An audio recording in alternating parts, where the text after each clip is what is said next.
Let's see. What? What the is a cow?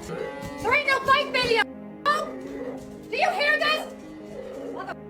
Does that sound like a fight video? Öncelikle bu virüse yakalanan kişilerin içini rahatlatalım. Panik yapmayın, bu gerçek bir virüs değil. Telefonunuza zarar veremez ya da bilgilerinizi çalamaz. Movirus adıyla bilinen ve sadece iPhone cihazlarını hedef alan bir eşek şakasından ibaret. Kurbanlara iMessage ya da WhatsApp üzerinden tıklamaya teşvik eden kışkırtıcı linkler atılıyor. Örneğin lise kavgası ifşa gibi bir başlık görüyoruz. Kurban linki tıkladığında sizi iPhone'daki Shortcuts uygulamasına yönlendiriyor. Daha sonra size lise kavgası adlı kısa yolu eklemek istiyor musunuz diye bir onay ekranı sunuluyor. Ekle deyip kısa yola tıkladığınızda ise ekran aniden büyüyüp telefonunuzdan inek sesi çıkmaya başlıyor. Evdeyseniz hiçbir sorun yok ama okulda veya otobüste giderken bu durumu yaşarsanız hacklendiğinizi sanarak panik yapıyorsunuz. Peki bu yazılımın kaynak kodlarını nasıl okuyabiliriz?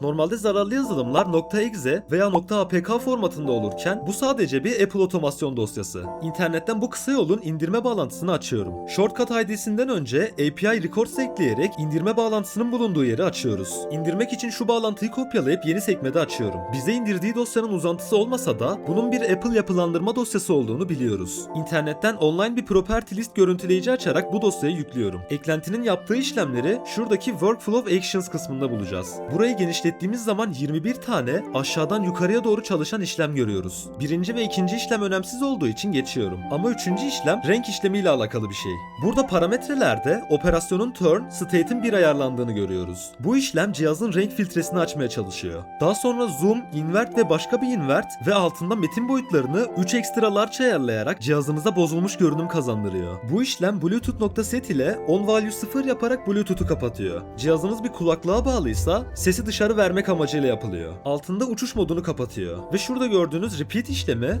bunun value'suna bakalım, 36 ayarlanmış. Yani alttaki işlemleri 36 kere tekrar et demek. Parlaklığı ve sesi 100'e çıkarıyor. Altında get text, base64 encode ve onu takip eden play sound görüyoruz. Burada şu metni alarak base64 formatından deşifre ederek bir ses dosyası haline getiriyor ve alttaki play sound işlemiyle sesi çalıyor. Metni kopyalayıp CyberChef'e yapıştırarak base64 formatını seçip sağ taraftaki çıktıya bakalım.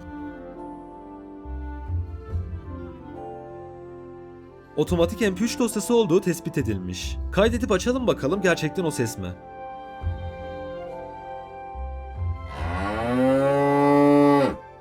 Ve en altta da Run Workflow ile bu döngüyü tekrar başlatarak sonsuz bir döngü yaratıyor. Sonuç olarak bu olay basit bir kestirme dosyasının bile insanları ne kadar çaresiz bırakabileceğini gösteren güzel bir derstir.